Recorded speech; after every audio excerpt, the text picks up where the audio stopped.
အားလုံးပဲမင်္ဂလာပါကျွန်တော်နာမည်ကတော့ရေဝင်အောင်ပါလူတိုင်းကျွန်တော် Rose လို့ခေါ်ကြပါတယ်ဒီနေ့မှာတော့ကျွန်တော်ကဒီ F5 MacBook က AI ဘိုင်းမှာပိုပြီးမြန်တယ်လို့ပြောတဲ့ကြတယ်ဟုတ်လားဟုတ်မဟုတ်လားဆိုတော့ကျွန်တော်တစ်ချက်လေးတူစမ်းသပ်ကြည့်လိုက်အောင်အခုကျွန်တော်စမ်းသပ်ပြီးမှာတော့ဒီ F5 MacBook Pro မှာဒါ F5 MacBook Pro ကျွန်တော် base model ပေါ့နော် 16GB RAM 16GB 512GB မှာဆိုလို့ရှိရင်ဒီ Loadcake AI နေမှာဆိုလို့ရှိရင်အရင်ဆွမ်းလာအောင်ဒီမှာအရင်မြန်လာအောင်ကျွန်တော်စမ်းသပ်ကြည့်အောင်အဲ့တော့ကျွန်တော်ဒီ Loadcake AI ကိုသုံးဖို့အတွက်ကျွန်တော်ဒီ LM Studio ဆိုတဲ့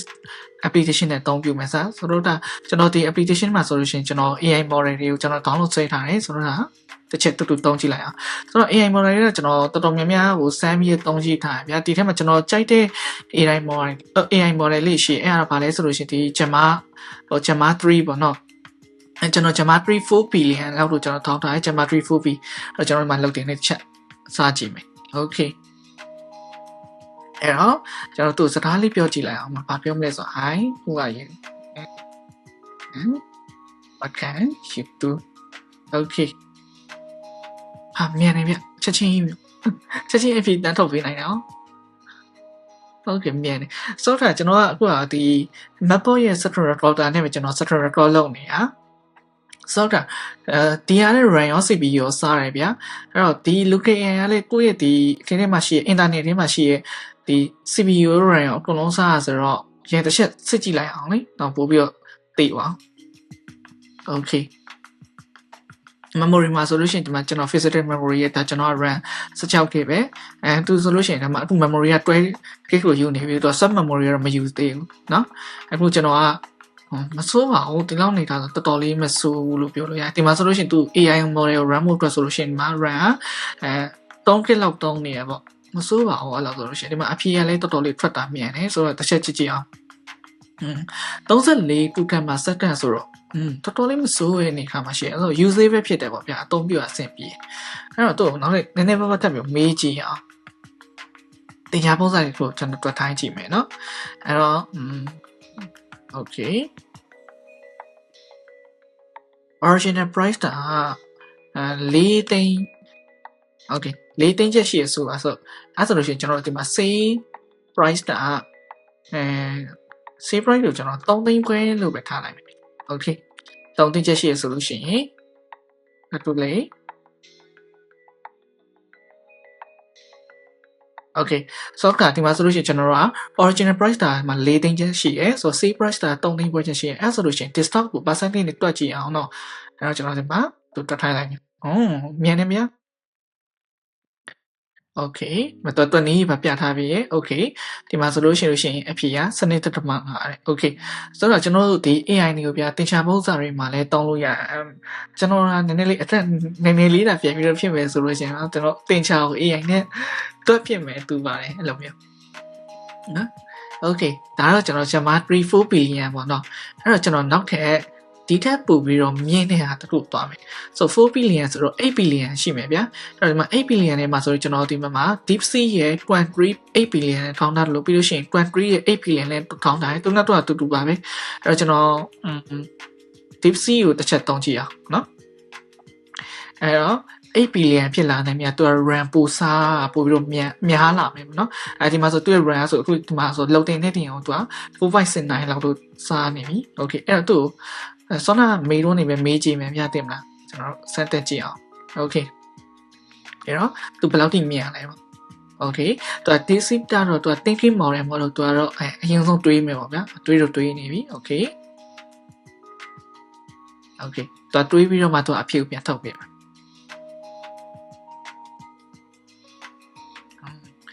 အဲ့တော့အရင်တော့ဆောနာလောက်တော့မမြန်တော့လို့ခံစားရပေမဲ့မစိုးလာတော့လေဟိုအရင်နေလို့နေရတယ်မဟုတ်ဘူးတောင်းလို့ရတယ် usable ဖြစ်လောက်တယ်ပေါ့ usable ဖြစ်တဲ့အနေအထားမှာပါတယ်ဆိုတော့မှာသူဟိုပြောပြပေးရဆိုလို့ရှိရင်ဒီမှာ emoji လေးနဲ့စာလေးနဲ့လုံးဝ markdown format လေးပြ format ကြနာလေးနဲ့ပြောပြရဲအဲ့တော့သူရဲ့ဒီ code master ဆိုလို့ရှိရင် Sana code master ဆိုတဲ့အရင်တော့မစိုးဘူးလားဒီမှာသူတင်ခင်းမှဆိုလို့ရှိရင်လေဒါsecond သူတင်ခင်းလောက်သွားတွေးသွားပြီပေါ့စိုးပါအောင်အဲ့တော့ဒီမှာဒီဟာပဲကျွန်တော်တို့တစ်ချက်လောက်သူမိခိုင်းကြည့်အောင်okay သူကတွေး model ဆိုတွေးမယ်ဗျာအရင်ဆုံးရင်တွေးမယ်တွေးပြီးတော့မှသူအဖြေကိုထုတ်ပေးမယ်နော် okay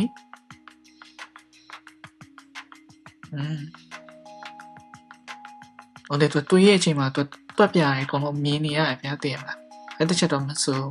လေတွေးရဲ့ model အားသာချက်တွေကတော့အဖြေကိုပို့ပြီးတော့မှတ်မှတ်တမ်းတမ်းလည်းထုတ်ပေးနိုင်တယ်ဗျာအဲဒါကြောင့်ကျွန်တော်ဒီ thinking model ကိုကြိုက်တယ်ဒါပေမဲ့ဒါကြိုက်ရင် thinking model ကိုမကြိုက်ဘာလို့ဆိုကျွန်တော်လူတွေတင်မကဘူးဗျ AI တွေပါ over thinking တွေရှိတယ်အဲကျွန်တော်စောနာဒီမှာပြရလေဒီ quant 3ပေါ့နော်ဒီခေါင်းလေးသူက quant 3မျိုးစားပဲဒီ quant 3မှာဆိုလို့ရှိရင်လေ over thinking အရင်ဖြစ်တယ်ဗျာဒါကြိုက်တော့အဖြေကိုမထုတ်ပေးနိုင်ဒီ thinking ကိုပဲ10မိနစ်2မိနစ်လောက်ကြီးသွားနေတာthinking process မှာဆိုအဖြေအများကြီးအခုဒီမှာဆိုတွေ့လာသူ over thinking စနေပြီလို့ပြောလို့ရလောက်တယ်ဘာလို့ဆိုအဖြေကတွက်တင်နေပြီဗျာတင်မှာဒါကြီးက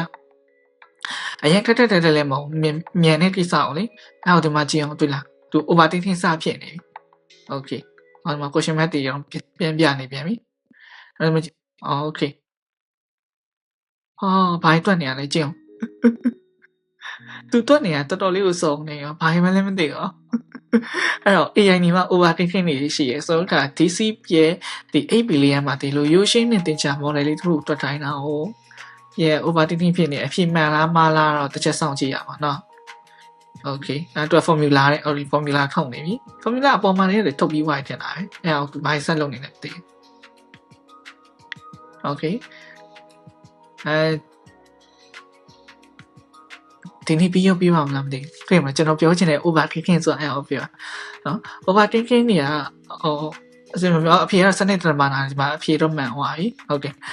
တချို့ model မှာတော့ overthinking တော့တိတ်မဖြစ်ဘူးဒီ quant ပေါ့ဒီ quant model မှာတော့ overthinking တွေဖြစ်တာများတယ်ပေါ့နော်ဒါပေမဲ့အဲ့လို thinking model ရတချို့အပိုင်းတွေဆိုကောင်းတယ် logic ရဟိုစဉ်းစားခိုင်းတဲ့အပိုင်းတွေဒီ AI မှာဆိုလို့ရှိရင်အဆင်ပြေရဒါပေမဲ့ဟိုထားကြရိုးရှင်းတဲ့ဟာတွေကိုသူလုတ်ခိုင်းမယ်ဆိုလို့ရှိရင်လေသူတို့ကလေအခုလိုပုံစံမျိုးဖြစ်တော့ overthinking ဖြစ်ပါအောင်အဖြေရတယ်မှာစနစ်တမ5ဆိုထွက်ပြီးနေပြီဗျာအဲ့တော့အခုချိန်ကြီးကျွန်တော်အဖြေမထုတ်ပေးသေးဘူးသူ thinking model မှာတင်အခုချိန်ကြီး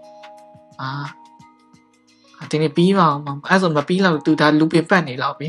အဲ့တော့ကျွန်တော်ဒီဟာကိုတစ်ချက်စောင့်ကြည့်လိုက်အောင် original run okay ဒီမှာကြည့်နော်သူ correct ဖြစ်နေပြီလို့လည်းပြောတယ်အဲ့ဟာကိုokay သူရိုက်တော့မယ်လို့ပြောနေအဖြေထဲမှာစနစ်တမ5အတူဖြေမှန်တယ်လို့ပြောတယ် okay သူစနစ်တမ5အဖြေမှန်တယ်လို့သူယုံကြည်ရလို့လည်းပြောပြီးဒါပေမဲ့ကျွန်တော်အခုချိန်လေးကိုအဖြေကိုမထုတ်ပေးသေးဘူးဗျချစ် okay တွားရက်လိုက်တော့မရက်လိုက်တော့မယ်ဆိုမှကျွန်တော်အဖြေထုတ်ပေး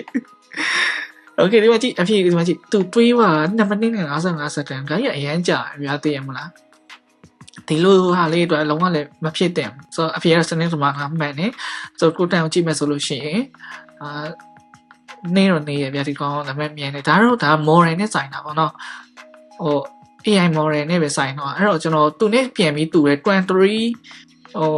238 billion 8 billion ကိုကျွန်တော်4 billion နဲ့ပဲတုံးကြည့်မယ်နော်8 billion ဆိုတာမြင်ထားလိုက်မယ်အဲ့တော့ကျွန်တော်4 billion ကိုကျွန်တော်တစ်ချက်တုံးကြည့်မယ်အဲ့မေးတော့မှကျွန်တော်ပြန်ပြီးမေးမယ် okay အဲ့ဒါလေတွေးနေပြီဒါလည်း thinking model ပဲသူက Sonnet DeepC ရဲ့ဒီ quant 3 8 billion နဲ့တူပဲဒါ quant 3ဒါ4 billion ပေါ့ Ransom တော့ Sonnet နဲ့ပို့ပြီးတော့တက်တာလေသူကပို့ပြီးတော့မြန်တယ်တွေ့မှာသူတွေးရတယ်နည်းနည်းပို့ပြီးတော့မြန်လာပြီ okay ဒါပေမဲ့သူတွေးရရင်အဲ့လောက်ကြီးဒီမလိုဘူးလားလို့လေးသိရလားနော် okay ဒါပေမဲ့သူဘယ်လောက်ထိတွေးနိုင်မလဲချက်ဆောင်ကြည့်ကြအောင်ပါဗျအဲ့တော့ AI model ရဲ့ဘယ် AI model ကောင်းလဲပါကျွန်တော်တို့တက်လက်စရဲစမ်းပြီးသားဖြစ်တာဒါ30နဲ့ပဲတွေးသွားတယ် okay ဒါဒီလောက်ဆိုမစိုးပါဘူးအဖေကဖြစ်တယ်ပါတယ်okay ဒီမှာသူ formula ကြီးမှာထုတ်ပြီးမစိုးပါဘူးအဲ့ဆို 4 billion လောက်တော့အဆင်ပြေနေတယ်သူတဲ့နည်းနည်းလေးပို့ပြီးနေတဲ့ version ကတော့အတွေးမလုံးဗျာဆိုတော့ version ပို့ပြီးမြင်တဲ့ဟာပို့ပြီးတော့အတွေးလုံးတဲ့ပုံစံမျိုးဖြစ်နေ okay အဲ့တော့ကျွန်တော်နောက်ထပ် model တခုထပ်ပြီးစမ်းကြည့်မယ်နောက်ထပ် model ကကျွန်တော်ဘာရှိမလဲဆိုလို့ရှိရင် okay မှဒါမှဒါလာမှာ 3.18 billion ဒီတော့8 billion model ဖြစ်တဲ့အတွက် run ကတော့ပို့ပြီးစားလိုက်မယ်လို့ကျွန်တော်ယုံကြည်မိရယ် okay မှာ run စားပြီးစားတယ် okay အဲ့တော့ကျွန်တော်တို့ဒီမေထုံးလေးနေမှာစားသူကကျ thinking model မဟုတ်ဘူးအဲ့တော့ဒါ Facebook တက်ထုတ်တာပေါ့နော် Meta ကနေထုတ်တာ Facebook နဲ့ထုတ်တဲ့ဒါလာမှာ 3.18 billion okay တော်တော် thinking model မဟုတ်တဲ့အတွက်သူအဖြေချက်ချင်းပြန်ပြီးထုတ်ပြနိုင်တယ်ဆိုမြင်တာပဲ okay ဒီ model ကကျတော့နည်းနည်း personalize ပို့ပြီးဖြစ်နေတယ်ဘာလို့လဲဆိုလို့ရှိရင်ကျွန်တော်သူ့ကိုကျွန်တော်အကြောင်းပြောပြထားလို့ဗျာဒီမှာဆို80 program certain ဆိုတော့မစိုးဘူးဗျာအဆင်ပြေရလို့ပြောလို့ရအဲ့တော့ဒီ AI ကကျတော့ဒီ meta မှာဆိုလို့ရှိရင်ကျွန်တော်ရဲ့အကြောင်းပြောပြထားတယ်သူကကျွန်တော်ဘာတူလဲပါချက်ချင်းတန်းသိအဲ့တော့ကျွန်တော် who am I လို့ပြောလိုက်လို့ရှိရင် okay အဲဒီမှာကျွန်တော်နာမည်ရေဝင်းအောင်ဆိုပြီးသူပြောပြပြီကျွန်တော် Rose လေကျွန်တော်အသက်25နှစ်ရှိပြီတဲ့ကျွန်တော်အခုဆိုလို့ရှိရင်တဲ့ Oneness မှာ UI designer နဲ့အလုပ်လုပ်နေရတဲ့okay သူချက်ချင်းပြန်ပြီးဖြေပေးနိုင် okay မဆိုတော့သူကျွန်တော်အကြောင်းသိရဗျာအဲ့တော့ကျွန်တော်သူ့ကိုAmy ပါ Mandalay ဆိုတော့ Mandalay ပတ်သက်တာဟိုဘာသိလဲပေါ့မေးကြည့်လိုက်အောင် okay Mandalay ရဲ့မြန်မာပြည်ရဲ့နိုးတန်းမှာဟုတ်ရဟုတ်လားမဟုတ်တော့အလင်းမှာနော် Mandalay ရဲ့ list of video အဲ့လည်းမှန်တယ်ဟုတ်တယ် okay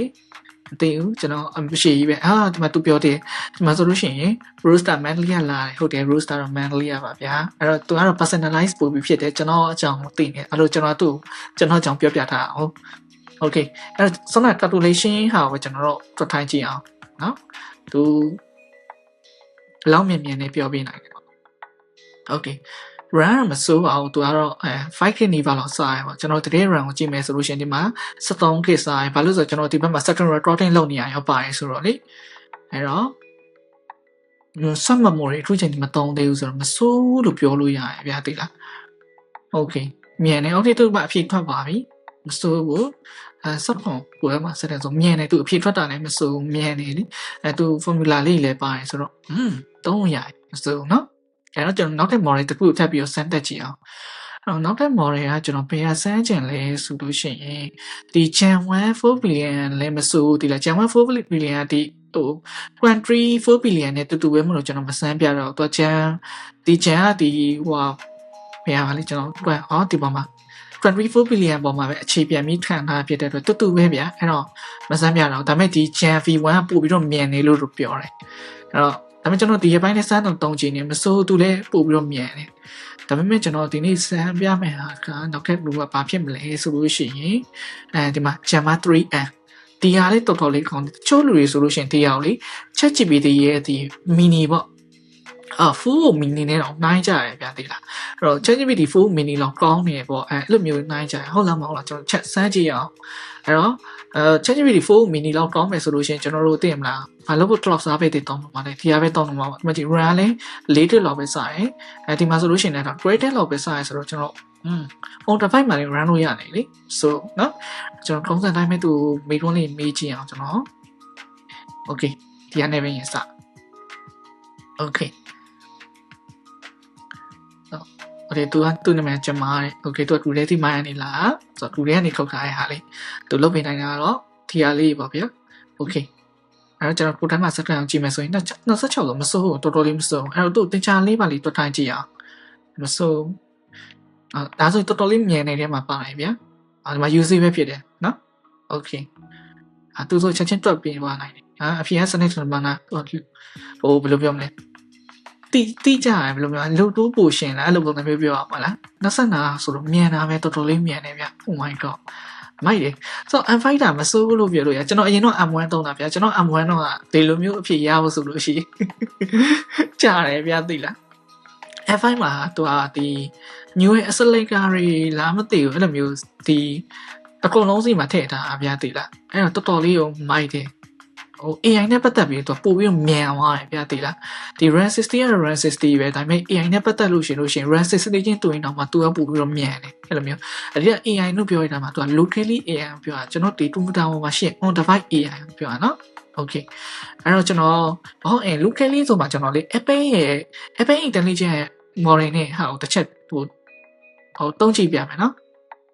ဆိုတော့ဒီ application ကဒါ locally လို့ခေါ်တယ်ဒီ locally AI ကဘာလဲဆိုလို့ရှိရင်ကျွန်တော်ဒီ Apple Foundation ပေါ့ Apple AI ကို Apple Intelligence ကိုကျွန်တော်သုံးလို့ရတဲ့ဟာလေးပေါ့ဗျာအဲ့တော့ကျွန်တော်သူ့ကိုလည်းစောနမေထုံးနေမေးမယ်အဲ့တော့ Apple Intelligence မှာဆိုဘယ်လောက်ထိပုံမြင်မှန်းလို့ဘာလို့လဲသူတို့ N5 တာလေးဒီလား Apple Intelligence ကိုသူတို့ကဟို teacher လေးယူရထားပုံနဲ့မြင်တယ်ဆိုတော့သူတို့ကအနာဂတ်မှာဆိုလို့ရှိရင် Apple Intelligence ကိုဟို on device model မှာတဲ့အရန်ဆောင်းအောင်လုပ်မဲ့ပုံစံမျိုးပါတယ်ဘာလို့လဲသူတို့ privacy concern အရန်များရဗျာ Apple ကအဲ့လိုမျိုး cloud model base တွေကိုသူတို့အရန်မသုံးချင်ဘူးဒီ on device ပေါ်မှာသုံးချင်ဘာလို့ cloud model base တွေသုံးမယ်ဆိုလို့ရှိရင်ကိုယ့် information ကိုကျွန်တော်တို့ကအချက်လက်တွေထုံးလုံးမျှဝေပေးလိုက်ရမှာဟိုကျွန်တော်ဟိုဆောင်းဆိုလို့ရှိရင်ကျွန်တော်ဒီထဲမှာဆိုလို့ရှိရင်ဟိုကျွန်တော်ဟွာဗျာလာမအောင်မတားထုတ်တယ်လာမအောင်ဒါကျွန်တော်အကြောင်းသူ့ကိုတင်ပေးတာဗျာတင်ပေးထားရဆိုတော့ဒါလူထက်ပေါ်မှာဖြစ်တဲ့အတွက်တိစမရှိဘူးဒါပေမဲ့ကျွန်တော်အပြင်မှာအဲ့လိုမျိုးဒီ Facebook မှာ Facebook ကိုကျွန်တော်အကြောင်းတွေပြောပြမယ်ဆိုတေချာပေါ့သူကကျွန်တော်ရဲ့အကြောင်းတွေ data collect ပွားမယ်ပြီးလို့ရှိရင်သိရမလား data ရောင်းစားမယ်ကျွန်တော်အကြောင်းတွေလူတွေအကုန်လုံးသိသွားကြမယ်ဗျာတချို့အကြောင်းတွေကကျွန်တော်နာမည်နဲ့အလုပ်ကိုင်လောက်တော့သိလို့ကောင်းတယ်ဆိုတော့ကျွန်တော်ရဲ့ personal ကိစ္စတွေကြတော့သိဖို့အဆင်မပြေဘူးဗျာအဲ့တော့ကျွန်တော်ဒီဟာကိုဘယ်လိုအသုံးပြုလဲဆိုလို့ရှိရင်ဒါကျွန်တော်ဒီ Lama 3.8 billion ထဲမှာဆိုကျွန်တော်အကြောင်းပြောပြထားတယ်ပြောပြပြီးကျွန်တော်ကဒီ channel ရေးရပါဗျာအဲ့တော့ကျွန်တော်ဒီနေ့လုပ်တဲ့ဟာတွေထဲမှာဆိုရင်ကျွန်တော်ပျော်စရာလေးရှိရဲအဲ့လိုမျိုးကိစ္စတွေပတ်သက်ပြီးကျွန်တော် channel လေးရေးထား channel ရေးထားတော့ကျွန်တော်သူ့ပို့ပေးလိုက်ပို့ပေးအနေဒါကိုသုံးသပ်ပြအဲ့လိုမျိုးလုပ်တယ်ဒါမှမဟုတ်ကျွန်တော်အင်္ဂလိပ်စာကျွန်တော်အရင်မကျွမ်းဘူးဗျမကျွမ်းတော့ပြတော့ကျွန်တော်ရေးထားအင်္ဂလိပ်စာကိုပဲအနေဒါလေး grammar လေးစစ်ပေးကြည့်ပါလားအဲ့လိုမျိုးပုံစံမျိုးကျွန်တော်ခိုင်းလေးရှိရဲအဲ့တော့မစိုးဘူးဗျ on device model တွေကောင်းတယ်တုံးအဆင်ပြေနော်အဲ့တော့ကျွန်တော်ဒီမှာတစ်ချက်လောက်ဒါ Apple Intelligent Model စမ်းကြည့်အောင်မြန်တယ်ဗျသူကတော်တော်လေးမြန်တယ်ဒါသူကတော့ဘလောက်ခုထန်လေးစစ်လို့မရပါမယ်မြန်တယ်တော်တော်လေးမြန်တယ်အဲ့တော့သူ့ကိုတေချာလေးတွက်ထိုင်းကြည့်အောင်Okay. ဟာလို့ပဲကျွန်တော်ပြောနိုင်တယ် Oh my god. Oh my god လို့ပဲကျွန်တော်ပြောရမယ်ဒီမှာဆက်ထားတဲ့ AI model တွေသူကအရင်မြန်တယ်ဗျတော်တော်လေးမြန်တယ်အဲ့တော့တေချာပေါလို့ကျွန်တော် Android နဲ့တော့နည်းနည်းမြင်နေရတယ်သူ Apple ကနေသူလုပ်ချင်နေရတယ်ဒီဟို on device model ကိုအရန်စွမ်းအောင်သူလုပ်ချင်တယ်အရန်မြန်အောင်လည်းသူလုပ်ချင်နေရဗျာအဲ့တော့ဒီ F5 chip ကနေစပြီးတော့မှသူတို့စလုပ်တော့မယ်ထင်တယ်အဲ့တော့ Apple ကသူတို့ဟိုလေ3လပိုင်းမှာဆိုလို့ရှိရင်သူက Apple Intelligent ကိုပို့ပြီးတော့အစိမ့်မြင့်အောင်လုပ်ထားမယ်သူတို့ပြောထားရှေ့ဆိုတော့အဲ့ဒါအတွက်သူတို့ရည်ရွယ်ပြီးတော့မှဒီ F5 model ကိုထုတ်ထားတယ်လို့ကျွန်တော်မြင်မိရဗျာအဲ့တော့ F5 model ကအရင် model အတိုင်းပဲဘာမှလည်းအပြောင်းလဲမရှိဘူးဒီဇိုင်းကဒီပုံစံကြီးပဲဟို running ကလည်းမြင့်မလားဗျာ16ထိတာလည်း16ထိပဲဒီမှာချက်ကြည့်ကြအောင်ဒီမှာချက်ကြည့်တော့မစိုးကွဲတဲ့လောက်ဟိုပဲတုံးနေဆိုတော့မစိုးလို့ပြောလို့ရတယ်နည်းနည်းတော့ဝါသွားတယ်ဒါပေမဲ့မစိုးပါဘူးတော်တော်လေးကိုတုံးအဆင်ပြေ usable ဖြစ်တယ်ဗျာကျွန်တော်ဒီမှာ video လေး recording လုပ်နေဆိုတော့မစိုးဘူးလားလို့ဒီတော်တော်လေးကိုမြင်နေဗျာအဲ့တော့ Apple ကသူ3လပိုင်းမှာသူအသစ်ထွက်မဲ့ဟာမှာဆိုလို့ရှိရင်သူက personalize နဲ့ပတ်သက်တဲ့အရာတွေအကုန်လုံး on device ပေါ်မှာ run နိုင်အောင်လို့သူလုပ်ထားမယ်သူတွေကျွန်တော်တော့မိုက်တယ်ကျွန်တော်ဒီ cloud model တွေဆိုလို့ရှိရင်ကျွန်တော် on device model တွေပို့ပြီးသဘောကျတယ်ဘာလို့လဲဆိုတော့ကျွန်တော်ရဲ့ personal data ရှိအောင်ကျွန်တော်နေတိုင်း channel တွေကျွန်တော်ဥမာအိမ်မက်ကနေမှတ်လာတယ်ပြဆိုအိမ်မက်ထဲမှာကျွန်တော်ပျော်စရာကိစ္စလေးရှိရဲဆိုလို့ရှိရင်ကျွန်တော်ဒီမှာရေးထားလိုက်တယ်ရေးထားပြီကျွန်တော် AI ကိုပြောဟဲ့နာဒီနေ့ဒီလိုအိမ်မက်လေးရေးမှတ်တယ်အဲ့ကြောင့် AI ကျွန်တော်ပြန်ပြီးသုံးသပ်ပြရဗျာနင်ဒီလိုအိမ်မက်မှတ်နေရနင်ဒီလိုမျိုးကိစ္စလေးနည်းနည်းလေးဆွဲလန်းနေလို့ပေါ့ဒါမှမဟုတ်လို့ရှိရင်ဒီလိုကိစ္စလေးနင်မျောလင်းနေရမျိုးလေးရှိလို့ဆို AI ကျွန်တော်ရဲ့အကြောင်းလေးပတ်သက်ပြီးတော့မှ analyze လုပ်ပြီးအဲ့ဆိုကျွန်တော်အကြောင်းပို့ပြီးသိလာတဲ့အတွက်ပို့ပြီးတော့မှလက်တွေ့ပေါ်မှာပို့ပြီးအဆင်ပြေလာတယ်ဗျာကိုတူပို့ပြီးတော့နားလည်လာတယ်လို့ခံစားရတယ်ဥပမာဘယ်လိုမျိုးလဲဆိုလို့ရှိရင်ကျွန်တော်အရင်ရက်တယ်တော့ဆိုလို့ရှိရင်ကျွန်တော်ဒီ Facebook ပေါ်မှာအဲ့လိုမျိုးဟိုပင်လယ်စာဘန်းဒီစားနေအောင်မြင်ရတယ်ဗျာကျွန်တော်ညာကြီးမှအိမ်မက်တော့ကျွန်တော် AI ကိုပြောလိုက်တယ်ပင်လယ်စာဘန်းကြီးစားနေရလို့အဲ့လိုမျိုးအိမ်မက်တော့အနေဘလို့ထင်လဲဘလို့မြင်လဲသုံးသက်ပြပါပေါ့အဲ့ကျတော့ तू ကလည်းပြန်ပြီးပြလိုက်တာကြည့်ရပေါ့ဒီအိမ်မက်မမှတ်ခင်တော့ဆိုလို့ရှိရင်ဒီပင်လယ်စာဘန်းစားထားအောင်မြင်တာဖြစ်တဲ့အတွက်အုံနောက်တာနေမှာအဲ့အောင်မှတ်မိပြီးတော့မှ तू ကလည်းစားချင်နေတာဖြစ်တဲ့အတွက်အဲ့လိုမျိုးအုံနောက်နေကိုအတိလန့်ပြီးလိုက်တာစားချင်နေဆိုပြီးတော့မတိစိတ်တာနဲ့အိမ်မက်ထဲနေတိလန့်ပြီးလိုက်တာလေ AI ကနေလို့ကျွန်တော် analyze လုပ်ပေးဗျာအဲ့လိုမျိုးအကြောင်းတွေကျွန်တော်ကကျတော့ဒီ online ပေါ်မှာဒီ cloud based model မှာဒီ ChatGPT တို့Gemini တို့ဒီလိုမျိုး cloud based model မှာကျွန်တော်မပေးချင်ဘူးကျွန်တော် information တွေကိုသိရမလားကျွန်တော်ကတော့ဒီ on device model မှာပဲကျွန်တော်အဲ့လိုမျိုးလုပ်လိုက်တယ်ဖြစ်တယ်ကျွန်တော်ရဲ့ control ထဲမှာပဲရှိတယ်ကျွန်တော်ဒီຢာဒီ message တုံးတော့ကျွန်တော်ဖြတ်ချင်တယ်ဖြတ်လိုက်လို့ရတယ်မဖြတ်ချင်လည်းတင်ထားလို့ရတယ်ဘယ် device ပေါ်ဘယ် online စီမတူးစီမှမရအောင်ကျွန်တော်စီမှာပဲရှိနေရပဲလုံချုံတယ်လို့ခံစားရတယ် Apple ကအဲ့လန်ကိုတွားနေရဗျနော် Apple အဲ့တကူတော်တော်သဘောကျတယ်အဲ့ပြီးတော့ကျွန်တော်okayဟိုလေ Mystery ဒီ7 billion နဲ့ကျွန်တော်တစ်ချက်သုံးကြည့်အောင်ဒီ dollar နဲ့ပဲကြီးနေတယ်မှာပါတယ်နော်ဒါပေမဲ့သူကကျွန်တော်အရင်ကြိုက်နေတဲ့အထက်မှာတော့မပါဘူးဗျာအဲ့တော့ဒါပေမဲ့သုံးကြည့်အောင်နော် okay မစိုးပါဘူးသူလည်းမြန်နေဒီလောက်တော့ use ပဲဖြစ်တယ်ဗျာတကယ်ပြင်ပေါ်မှာတခြားလူတယောက်စာရိုက်ပေးနေအနေခါလောက်ပဲစကူဆိုတော့စိုးပါဘူးဒါပေမဲ့တခြားပုံစံလေးတွက်ခိုင်းကြည့်အောင် okay အစိုးမြန်နေသူတို့တွေ formula ထုတ်ပေးရမယ် okay okay အဖြစ်စနစ်တော့ပါလားအစိုးပါဘူးမြန်နေတော်တော်လေးဟို use ပဲဖြစ်တယ်ဗျာမစိုး20ဆိုတော့ကောင်းတယ် okay အဲ့တော့ကျွန်တော်တခြား model ထူဆက်ကြည့်အောင်တခြား model ကလည်းကျွန်တော်လေးဒီမနေ့ကမှကျွန်တော်ရှာတွေ့ရဗျာသိလားဒီကောင်လေးလည်းတော်တော်လေးမစိုးအရန်လေးမြန်နေဗျာသိလားဟိုမှာဘာလဲဆိုလို့ရှိရင် Grand 9ရဲ့4 billion လားမသိဘူးဒီကောင်လေး tiny model 4 billion လားမသိဘူးသူတို့က tiny model လို့ပဲရေးထားသူကဘာလဲဆိုရင်သူကထုတ်တာဆို IBM ထုတ်တာတဲ့ကျွန်တော်ဒီဟာလေးမနေ့ကစမ်းကြည့်တယ်တော်တော်လေးသဘောကျနေဗျာဘာလို့သဘောကျရလဲဆိုပြပြမယ်ဒီမှာကြည့်ဒီမှာနော်ကျွန်တော်သူ့မိကုန်းမိလိုက်ပြီထောက်လိုက်ပြီ okay ဝါသူလည်းမြန်တာတော်တော်လေးတော့မြန်တယ်နော်ဒီမှာဆိုကူတမ်းမှာဆက်တယ်ကြည့်56ကူတမ်းမှာဆက်တယ်တော်တော်လေးကိုမြန်တာဗျာသူက tiny model မို့လို့လည်းပါပါလိမ့်မယ်ဒါပေမဲ့ tiny model စွမ်းလာပေါ့တစ်ချက်ကြည့်ကြည့်အောင်အဲ့တော့ကျွန်တော် use တာတော့ဒီ calculator တွေနဲ့ပုံမြရတယ်ဗျာအဲ့တော့ကျွန်တော်တင်ချာနဲ့ပတ်သက်ရင်ရမ်းမကျွမ်းဘူးဆိုတော့ AI နဲ့ပဲသိရမလားတွက်လိုက်ပတ်မြန်လားမမြင်နဲ့အဲ့တော့ဒီမှာတွက်ကြည့်အောင် okay မြန်နေတော်တော်လေးကိုမြန်တာပိုးစပက်မြန်တာ oh my god 61ကူတန်မှာစက်တန်နေဒါကြီးကတော်တော်ကြီးမြန်နေဗျာဒါပေမဲ့ကျွန်တော်မနေ့တော့ဆန်တော့ပို့တော့မြန်နေ128ကူတန်မှာစက်တန်နေဒါတော့သူကမမြန်တာဗျာကျွန်တော်ဒီမှာ video recording လုပ်နေရလဲပါလို့နေမယ်အခုချိန်နေ swap memory ကိုမသုံးသေးဘူးနော်အရင်မိုက်တယ်ဗျာ swap memory တစ်စက်မှမသုံးသေးဘူးဗျာမိုက်တယ်ကျွန်တော်မနေ့ကအဲ့လိုမျိုး video recording မလုပ်ထားတော့ကျတော့သူက128ကူတန်မှာစက်တက်နေထုတ်ပေးနိုင်တယ်ဗျာအရင်မြန်တာ oh my god နော်အဲ့ပြီးကျွန်တော်နောက်ထပ်စမ်းပြမယ်ဟာနည်းနည်းလေးမျက်ခုံးလောက်တဲ့ခင်ပါပါတယ်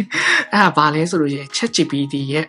OpenAI ထုတ်တဲ့ GPT OS 20 billion ဒီကောင်ကတော့နေလိမ့်မယ်လို့ကျွန်တော်ယုံကြည်မိရယ်ဘာလို့လဲဆိုလို့ရှိရင် तू ကအရန်ဟိုဖြစ်တယ်အခုတော့မှကျွန်တော်ဗီဒီယိုနည်းနည်းထစ်ချင်နေပြီ okay အခုဒီမှာ run လိုက်တာသူမှာ secret တဲ့ okay 11k ဆိုတော့ကျွန်တော်ဒီဘက်မှာဒီ video monitor ကိုကြည့်မယ် OT ဒီမှာအနီအောင်ထိတော့တက်သွားပြီswap memory ကလည်း 5GB အရင်ကစားယူပြီဗျာကျွန်တော်ဘာမေးလို့မှမမေးရသေးဘူး okay ဘာလို့ဆိုတော့ model အရန်မြင့်တယ်ဗျာဆိုတော့ RAM အရန်လိုအပ်တယ်ဆိုတော့ RAM စားနှုန်းအရန်များတယ်ကျွန်တော်အခု video recording နဲ့လုပ်နေအောင်နည်းနည်းလေးခက်လက်ပဲအရန်ခက်ပြီးတော့မှတည်ရမလားအခုဖြစ်သွားမှစိုးရင်ရဗျာဒါပေမဲ့စမ်းကြည့်အောင်လေနော်တူ okay အဲ့တော့ကျွန်တော်ဒီမှာစမ်းကြည့်မယ် okay 1 2 3 action okay အဲ့တော့ဒီမှာလုတ်တင်လေးနည်းနည်းလေးကြာနေပြီဘာလို့လဲဆိုတော့ तू က model ပို့ပြီးကြီးရယ်ဗျာအဲ့တော့ဒါကတော့ OpenAI ထုတ်တဲ့ ChatGPT ပဲအဲ့တော့ ChatGPT ကိုကျွန်တော် offline သုံးလို့ရတယ်ပေါ့ ChatGPT ကသူတို့ပြောတာ ChatGPT O3 mini နဲ့တူရဆိုလားပဲ I don't know တေချာမမှတ်မိဘူးဒါပေမဲ့ ChatGPT ကိုကျွန်တော် offline သုံးလို့ရတယ်နော်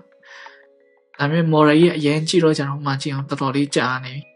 အဖြေထုတ်တာမှတရားလေးပဲမေးရအောင် processing prompt မှာတင်မဲ့တင်နေတော့မယ်ဒါ तू thinking model reasoning model ဆိုတော့ तू တွေးရဲ့အပိုင်းလေးတော့ပါတယ်ဗျာ तू တွေးတော့မတွေးသေးဘူး तू မတွေးတင်အချိန်ဒီမှာ तू နည်းနည်းလေးလေးနေပြီဒါပေမဲ့မစိုးဘူးဗျာသုံးလို့ရတယ်ဘာလို့ဆိုကျွန်တော်အရင်တော့ M1 model မှာဆိုလို့ရှိရင်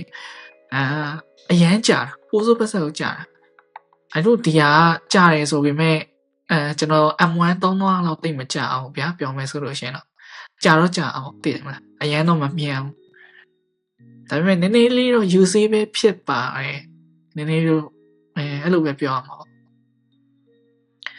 ကျွန်တော်တချို့အရာတွေမှာဆိုလို့ရှိရင်ဒီ GPT OS 20 billion ကိုပဲတောင်းတယ် GPT မောဖြစ်တော့ကောင်းနေဗျာအဲ့လိုမျိုးအဖြေကျွန်တော်ပြန်ထုတ်ပေးနိုင်တော်တော်လေးကောင်းတယ်နော်အဲ့ဒီမှာကြည့်သူ model အထိကိုသူမရောက်သေးဘူးကျွန်တော်ဗီဒီယိုကြည့်နေတာကျွန်တော်ဗီဒီယိုနည်းနည်းထင်နေဟုတ်တယ်သူစပြီးတွေးနေပြီ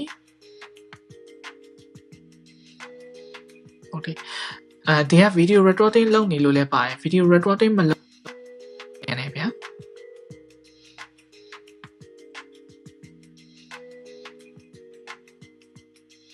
okay ဆိုအဖြစ်လေးထုတ်ပြီးပါအဲ့တော့ဟို grammar set ကိုပြင်ပြီးကြည့်အောင်6ပဲရှိတယ်ဒါပေမဲ့သုံးလို့ရအမေနဲ့သူ6တော့မဟုတ်ဗျာကျွန်တော်သုံးတော့15လား20လားတည်သုံးလို့ရဒါ video recording လုပ်နေရအကြောင်းမို့လဲပါတယ်ကျွန်တော်နည်းနည်းလေးကြောက်လို့ကျွန်တော်ထပ်ပြီးမပြောတော့ဗျာတိလားကျွန်တော်ရဲ့ person ရဲ့အကြောင်းနဲ့သူ့ကိုပြောပြထားအဲကြောင့်သူကျွန်တော် UI UX designer မှာသူကျွန်တော်သိရဗျာအားကြောင့်သူဒီမှာ UI UX designer နဲ့ပတ်သက် design နဲ့ပတ်သက်ပြီးတော့ဟိုလုပ်ပေးနိုင်တဲ့အရာလေးသူပြောပြရတယ်အဲကြောင့်နော်ဒါပေမဲ့ကျွန်တော် video recording လုပ်နေတာဆိုတော့မေတို့နေထပ်မမေးဘူးသိရမလားဘာလို့ဆိုတော့သူက run အရန်ကိုစားသူမှတမကြီးအနီရောင်အဆင့်တွေရောက်သွားပြီနော်အဲ့တော့သူ sub memory မှာလဲ 5K လောက်ထိသုံးသွားဆိုကျွန်တော်ဒီ model eject လုပ်လိုက်တော့ okay အဲ့တော့ကျွန်တော် send စရာ model ကတော့မရှိတော့ပါဘူးကျွန်တော် send model တော်တော်များများတော့ send မိပါပြီပြီးလို့ရှိရင်သူက 23V ဟိုပါလေဒီကောင်ပါလေကျွန်တော်မေ့ဟို8 billion ပေါ့နော်ဒီကောင်သူက vision model ပြသူကကျတော့အမြင်မှာရရဆိုလို့ချင်းတော့ကျွန်တော်ဓာတ်ပုံတွေမေးလို့ရဗျဓာတ်ပုံတွေထုတ်ပြီးတော့ဒီဓာတ်ပုံကြီးဘာတွေလဲပေါ့အဲ့လိုမျိုးဘာညာနည်းနည်းမေးလို့ရဘလို့နေစမ်းကြည့်အောင်ဟုတ်တယ်မလားနော်ကျွန်တော်စမ်းကြည့်အောင်အဲ့တော့ဒီ model run light ကမှာဆိုလို့ရှိရင်ဟုတ်တယ်12နဲ့ပြန်ကြပါပြီဆိုတော့အစိမ်းရောင်နဲ့ပြန်ရောက်ပါပြီဆိုတော့ memory pressure ကြီးတိတ်ပြီးမရှိတော့ဘူးပါဗျာဆိုတော့အဲ့တော့ကျွန်တော်ပုံလေးတစ်ပုံ okay စမ်းတက်ကြည့်အောင်အဲ့တော့ကျွန်တော်ရဲ့ပုံလေးပေါ့ okay ကျွန်တော်ရဲ့ပုံကောင်းလေးချောလေး okay ကျွန်တော်ရဲ့ပုံလေးကိုသူမေးကြည့်အောင်မှာဗာမေးတော့ကျွန်တော်ပုံအဲ့တော့ what is this photo ဒီ photo ကဘာကြီးလဲတော့မြင်လိုက်သူဘာဖြစ်မလဲပေါ့ okay ကျွန်တော်မမေးဘူးကျွန်တော်မေးကြည့်ရတခြားပုံနေနဲ့ဗျာတင်ပါအဲ့လိုမျိုးဒီပုံနဲ့ကျွန်တော်ရုပ်ချောပုံလေးနဲ့ဆိုတော့ကျွန်တော်ရုပ်ချောရေးဆိုပြီးဖြစ်မလားပေါ့နော်ဟုတ်တယ်မှာ run ကတော့သူ10လောက်တရှိသွားတယ်သူက vision model ဖြစ်တဲ့အတွက်သူက run ပို့စားပြီး8 billion လေးဖြစ်တဲ့အတွက် run ပို့စားရဗျာနော် okay ဒါပေမဲ့ဒီ activity monitor လေးကိုချက်ကြည့်အောင်ဆိုပါအောင် okay ဒီမှာဖြစ်ထုတ်နေပြီဒီမှာဆိုလို့ရှိရင်ဒါ portrait photo ရမ်းမဲကျွန်တော်အတက်နေနေကောင်းလေးပါနော်smile လေးနဲ့ကျွန်တော်ပြုံးနေပြုံးလေးနဲ့ချောနေဟုတ်လေplan ရှိရဲ့ okay သူ camera ကိုကြည့်နေ directly ပဲကြည့်နေဟုတ်တယ်ဟုတ်တယ်မှန်နေနော်ဒီမှာကြည့်ဘလောက်ထိလာနော် camera ကိုပဲတိုက်ရိုက်ကြည့်နေရုပ်ချောလေးရမ်းမဲနော်လူငယ်လေးတယောက်က camera ကိုတိုက်ရိုက်ကြည့်နေရဲ့ဟုတ်တယ်မှန်နေဗျာ okay သူ light brown ရောင်ပိတ်ထားရတယ် white t-shirt ဟာဟုတ်တယ်အတင်းလေး white t-shirt ပဲဝတ်ထားနော် white t-shirt နဲ့ light brown ရောင်ဟုတ်တယ်မှန်နေဗျာ okay ဘာနာမ small bladder on his cherries ဘယ်တော့လဲကျွန်တော်မသိဘူးသူဘယ်နဲ့ဒီနားလေးဟာတင်နေနော်ကျွန်တော်တရားကိုဆွဲပြလို့မရအောင်အဲကျွန်တော်ဟိုကနေဒီပုံလေးကနေချက်ကြည့်အောင်download ထည့်မှာ okay ကျွန်တော်တောင်းမသိဘူးဗျာသူတရားဖတ်ကွာနော်ဒါဘဲ home HOME home ဒါပေမဲ့ကျွန်တော်သစားမတတိမထားဘူးကျွန်တော်ဒီအင်ကြီးဝယ်ထားတာဗျာကျွန်တော်သစားမသိဘူးအစားပါလို့မှမတော့မသိဘူးဒါသူတီနဲ့ H လောက်လေးပဲလွယ်ရသူအစားဒီမှာသူဖတ်ပေးနိုင်တော့တီနားလေးမှာတက်သေးလေးဗျာကျွန်တော်ဝယ်ထားကျွန်တော်တော့မသိဘူး AI ကသိရဟုတ်တယ်တီဘဲမှာထိုင်းနေတယ်ဒါမရဒါ New Ocean တဲ့အိုမော့မှာတင်တယ်ဟုတ်တယ် New Ocean နဲ့အိုမော့မှာကျွန်တော်ရိုက်ထား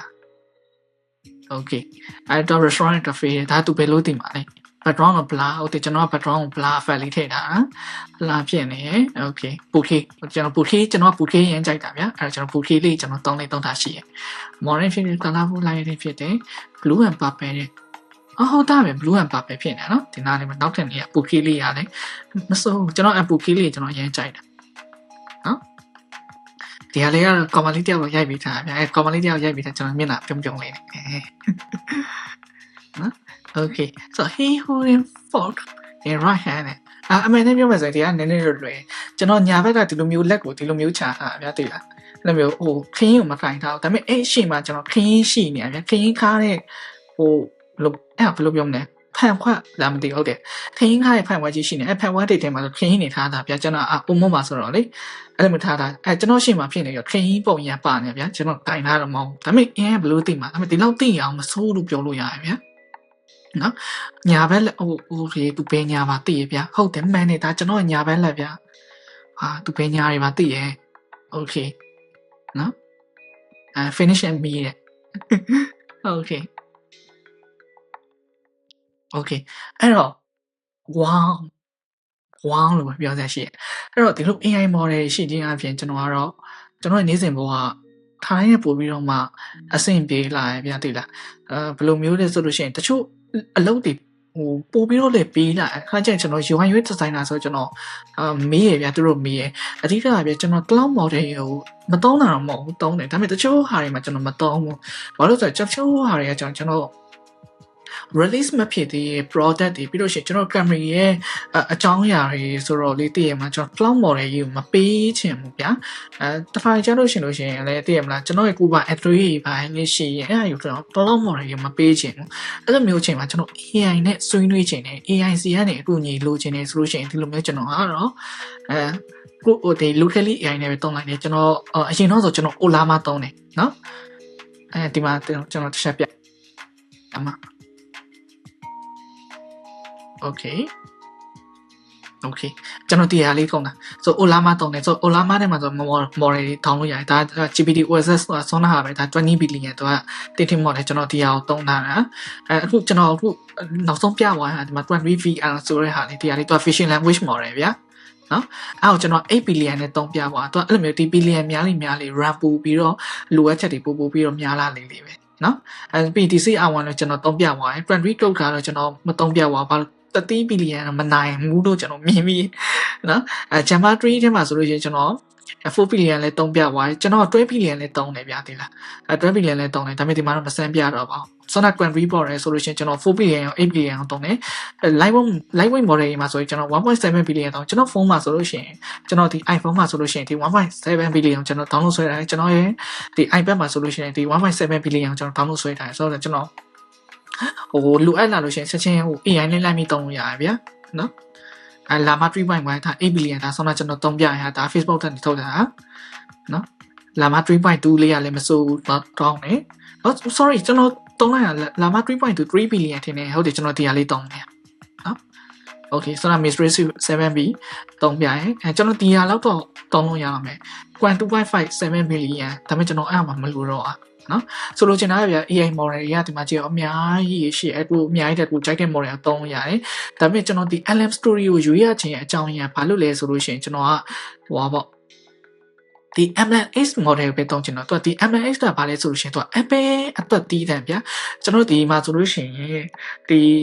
model မှာဆိုလို့ရှိရင် GGU UF တွေများတယ်အဲ့တော့ GGU UF တွေကတော့Windows ရော Apple တွေမှာသုံးလို့ရတယ်ဒါပေမဲ့ဒီ MLX ဆိုတဲ့ model ကကျတော့ Apple only ပဲသုံးလို့ရတယ်သူက Apple Silicon chip ပေါ်မှာပဲအသုံးပြုလို့ရအောင်လုပ်ပေးထားတဲ့ format ဗျာအဲ့တော့ဘာဖြစ်လဲဆိုလို့ရှိရင်ဒီ MLX model ကိုသုံးမယ်ဆိုအရင်မြန်တယ်ဒီ GGUF တော့အရင်မြန်တယ်အဲ့တော့ကျွန်တော်ဒီ MLX model ကြီးပဲကျွန်တော်သုံးနေရှိရဲဆိုတော့ကျွန်တော်ဒီကိုဖျောက်ပြီးတော့မှကျွန်တော်ရှာလိုက်တယ်ဒီမှာဆို24 billion ဆိုလို့ရှိရင်ကျွန်တော်ဒီမှာဒါဆို download ဆွဲပြီးသုံးလိုက်လို့ရတယ်เนาะဒါဒီလိုမျိုးfull GB ကို offload လုပ်ပြနေလို့ရှိရင်ဒါသုံးလို့ရတယ်เนาะဒီမှာဆို OpenAI ရဲ့ဒါ GPT 20 billion เนาะဟိုဒီမှာ GB ဒီ20 million ဆိုလို့ရှိရင်ဒီမှာကျွန်တော်ဒီမှာသုံးထားတယ်เนาะdownload ဆွဲထားတယ်အဲ့တော့ဒီလိုမျိုးပဲဗျာ AI နဲ့ဆန်းကျင်ဒီမှာ 2.5 တုတ်တာ40 billion တုံးလို့ရဆိုတော့ coding ရေးရခါမှာဆိုလို့ရှိရင်လည်းအဆင်ပြေဒါပေမဲ့ကျွန်တော် coding မှမရေးရဒါပေမဲ့ခါလေးကျကျွန်တော် 5 code တို့ရေးရဗျာဆိုတော့ 5 code ရေးရခါမှာဆိုလို့ရှိရင်လည်းမစိုးတုံးလို့ရကျွန်တော် UI UX designer ဆိုတော့များတော့ပြင်ကျွန်တော် design ဆိုရင် user experience နဲ့ပတ်သက်ပြီးတော့ဒီတွေးတောတဲ့နေရာမှာဆိုလို့ရှိရင်လည်းသူ့ကိုကူညီယူရUS နဲ့ပတ်သက်ပြီးပိုကောင်းအောင်ပေါ့design process တွေပို့ပြီးတော့မြန်လာအောင်လို့ဆိုလို့ရှိရင်ကျွန်တော် AI model ကိုတုံးတာရှိရယ်ကျွန်တော် model တစ်ခုတည်းကိုတော့အစွဲထားပြီးမတုံးကျွန်တော် model တိုင်းကိုတုံးတယ်ဒီ20ဒီလိုထုတ်တာတွေဆိုလို့ရှိရင်ဒါတော့ teacher box content တွေအတွက်ပဲအဲ့တော့ content တွေမှာဆိုဆင်ပြေသွားနိုင်မယ်အဲ့တော့ဒါကအခုလက်ရှိမှာကျွန်တော်ပြသွားတော့ကျွန်တော်လက်ရှိတုံးနေရတယ်ပေါ့နော်အဲ့ဒီမှာကျွန်တော်အကြိုက်ဆုံးတော့ဒီ Gemma 3 and E4B ကိုလည်းကြိုက်တယ်ပြီးလို့ရှိရင်ကျွန်တော် Gemma 3 4 billion ကိုလည်းကြိုက်တယ်အဲ့ပြီးတော့နည်းနည်းလေးပုံမြန်တော့ဒါပေမဲ့ထားကြကျွန်တော် Gemma 3ရဲ့12 billion နဲ့တုံးတာရှိတော့နည်း run ပို့စားတယ်ဘာလို့လဲဆိုတော့ Gemma 3 12 billion ကအရင်ကတခြားဟာတွေဆိုင်မြန်မာလို့ပို့ပြောလို့ကောင်းတယ်ဒါပေမဲ့အရင်တော့မြန်မာစာကြီးတော့မကောင်းတယ်ဗျာအဲ့တော့ဒီ AI နေတော်တော်များများမြန်မာစာမကြွမ်းဘူးဗျာဒါပေမဲ့ဒီ Gemma 3 12 billion ကတော့နည်းနည်းလေး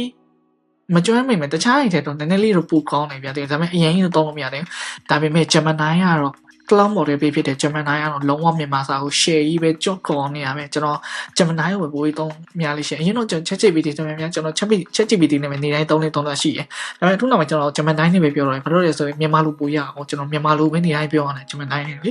အဲ့တော့မဆိုဘူးအဲကြောင့်ကျွန်တော် Gemini တွဲပြီးလျအောင်ကျွန်တော်မြန်မာလိုပို့ပြီးတော့ပြောဖြစ်တယ်အရင်တော့တိတ်တော့မကောင်းပါဘူးဗျာနော်အဲ့တော့ကြိုက်တယ်ပြီးလို့ရှိရင်တော့ခုကဘာလဲဆိုရင်ဒီMeta Llama 3.18 billion ကိုလည်းကျွန်တော်မစိုးဘူးသဘောကျတယ်ဟိုဟာသူ့ကြောင့် personalize တိတ်စာတွေမှာပို့ပြီးတော့တောင်းတယ်သူကနည်းနည်းလေးမြန်တယ်အဖြေထုတ်ပြရလည်းမစိုးဘူးလို့ပြောလို့ရတယ်သူကဟို Facebook ထားထုတ်ထားဆိုနေ data ပို့ပြီးတော့များရပြသိရမှာသူက data အကုန်သိနေရဆိုတော့လေနော်အဲ့ပြီးကျွန်တော်မနေ့ကကြိုက်တဲ့ model အတီးက Granite ဒါကျွန်တော်မနေ့ကမှစပြီးစမ်းကြည့်နေတိုင်းနေ model အရင်မြန်လားပိုးစိုးဖက်မြန်လားဒါပေမဲ့တိတိကျကျမသုံးကြည့်ရတယ်ဗျာဒါပေမဲ့ကျွန်တော် model တစ်ခုတည်းကိုအစွဲထားပြီးမသုံးဘူး model အကောင်လုံးကိုသုံးတယ်ဆိုတော့မေးတော့တစ်ခုတည်းပဲ model အကောင်လုံးမေးပြီးတော့မှသူတို့စီကအဖြေအကောင်လုံးကျွန်တော်ကဆန်းစစ်ပြီးတော့မှ okay ကျွန်တော်အဲ့အကောင်လုံးပေါင်းစည်းလိုက်ပြီးတော့ကျွန်တော်အတွေ့နဲ့ဖြည့်လိုက်တဲ့အခါမှာဆိုလို့ရှိရင်ပူကောင်းတဲ့ result တွေထွက်လာတယ်ဆိုလို့ကျွန်တော်ဒီ notion တွေကိစ္စတွေမှာလည်းသုံးတယ်ကျွန်တော်ရဲ့ဒီ personal management ကိစ္စတွေပြီးလို့ရှိရင်ဒီ UI UX နဲ့ပတ်သက်ပြီးတော့ပို့ပြီးသုံးဖြစ်တာများပါတယ်ကျွန်တော်အဲ့လိုနေရာတိုင်းမှာလည်းကျွန်တော်သုံးတယ်အဲ့တော့နေရာတိုင်းတော်တော်များများမှာကျွန်တော် AI ကတော်တော်လေးကိုနေရာဝင်လာကျွန်တော်ပုံဖော်မှာဆိုလို့ရှိရင်လေ AI ကိုနေရာတိုင်းတော်တော်များများမှာသုံးဖြစ်လာတယ်ပေါ့ပြောလို့ရတယ်နော်ဟုတ်တယ်ဒါပေမဲ့ AI model ရဲ့အားနည်းချက်တွေတော့ဘာလဲဆိုလို့ရှိရင်ဒီမှာကြည့်ကိစ္စအများကြီးပဲတွေ့မလားဆိုတော့ AI တောင်းလို့ဆိုဖို့အတွက်ကျွန်တော် gift တွေအများကြီးလိုအပ်တယ်ဗျာနော်မြန်မာတိုင်းနေဆိုတော့တည်ရမှာကျွန်တော်ဒီရပိုင်းမှာ internet ကြီးကလည်း share ကြီးပဲဗျာဒီမှာ line တွေ share ကြနေအဲ့တော့ကျွန်တော်ဒီအောင်တမိုးတမေကြီးတောင်းอ่ะနော် okay အဲ့တော့ကျွန်တော် AI model တွေတော့လုံးစမ်းပြပြီးပါပြီအဲ့တော့လူချင်းမင်းတို့အကုန်လုံးလည်းM5 model ကဘယ်လောက်ထိမြန်လဲဆိုတော့သိသွားနိုင်မယ်လို့ထင်တယ်ကျွန်တော်ကတော့ personally အရင်မြန်တယ်လို့ထင်တယ်ဘာလို့လဲဆိုလို့ရှိရင်ကျွန်တော် M1 ကနေလာ M1 မှာတော့ကျွန်တော်ဒီကောင်းလေးသုံးတဲ့အခါမှာဆိုလို့ရှိရင်လေသုံးလို့ရတယ်ဒါပေမဲ့နှင်းရဗျာဒီလောက်ကြီးမမြင်အောင်ဒါပေမဲ့ဒီ M5 တော့တော်ကြီးကိုမြင်တာဗျာ AI မှာဆိုလို့ရှိရင်လေသူ့ဒီဟာလေကျွန်တော်တော်ကြီးသဘောကျမြင်ကျွန်တော်ဝယ်မိတာတော်လေးကိုပျော်မိရဗျာဒါပေမဲ့ကိုယ်ပတ်စံနဲ့ကိုအများကြီးဝယ်ရဆိုနည်းနည်းတော့မပျော်ချင်ဘူးပတ်စံနေအများကြီးကောက်ခါနော်ဒါပေမဲ့တန်နေအရန်တန်နေကျွန်တော်ပျော်တယ်နော်တော်လေးကောင်းနေ M5 တာလေ display ရလည်းတော်လေးကောင်းနေတို့ဆိုလို့ရှိရင်ကျွန်တော်ဒီကနေ Apple TV ကနေ 4K HDR တွေပဲကြည့်တော့တာဗျအဲ့တော့ 4K HDR တွေမှာဆိုတော့အရင်ကမိုက်လေးကြည်လင်ပြတ်သားနေရပဲ link ထိနေရပဲအဲ့တော့ F5 MacBook Pro ကတော့ကျွန်တော်တော်လေးဝယ်ထဲမှာဆိုလို့ရှိရင်ဝယ်ဖို့ကျွန်တော်အိမ်မက်ပဲဗျာသိရမလားကျွန်တော်ဒီ UI designer ဟိုနေရပတ်စံနေနဲ့ပဲကျွန်တော်ဝယ်လိုက်တာပါပဲပြောမယ်ဆိုလို့ရှိရင်အဲ့ကျွန်တော်ဒီ designer လုပ်ပြီးကျွန်တော်လုံးဝနင်းညံ့ကြိုးစားပြီးတော့မှကျွန်တော်ဒီလုပ်တော့နောက်ဆုံးကြလို့ရှိရင်တရားကြီးဝယ်နိုင်ပါတယ်တူတူလေးကောင်းယူပါဗျာတူတူကျေးဇူးရင်တင်နိုင်မယ်နော်ဒီက viewer တွေကိုအရင်ကကျေးဇူးမတင်တူလေးကျေးဇူးအများကြီးတင်ပါတယ်ဗျာအဲ့တော့ okay ကျွန်တော်တို့ဒီနေ့တော့ဒီနေရာမှာဒီမဲ့ဆုံးသက်လိုက်တော့မယ်လေဘာလို့လဲဆိုတော့တော်လေးပြဆိုရှင်းပြပြပါ sorry ပါနော်အဲ့တော့ဒီနေ့တော်လေးပြစုံကျွန်တော်ရှင်းပြပြပါပါကျွန်တော်ရဲ့ဒီ workflow တွေပြီး AI model ရဲ့ဘယ်လောက်ထိမြန်လဲဘယ်လောက်ထိအဆင်ပြေလဲဆိုတာအကုန်လုံးကျွန်တော်ပြောပြပြဖြစ်တဲ့အတွက်ကျွန်တော်ဒီနေ့တင်နားပါနေမယ်နားလိုက်ပါတော့မယ်အကုန်လုံးကိုကျေးဇူးတင်ပါတယ်နောက်ရင်မှပြန်တွေ့ကြမယ် bye bye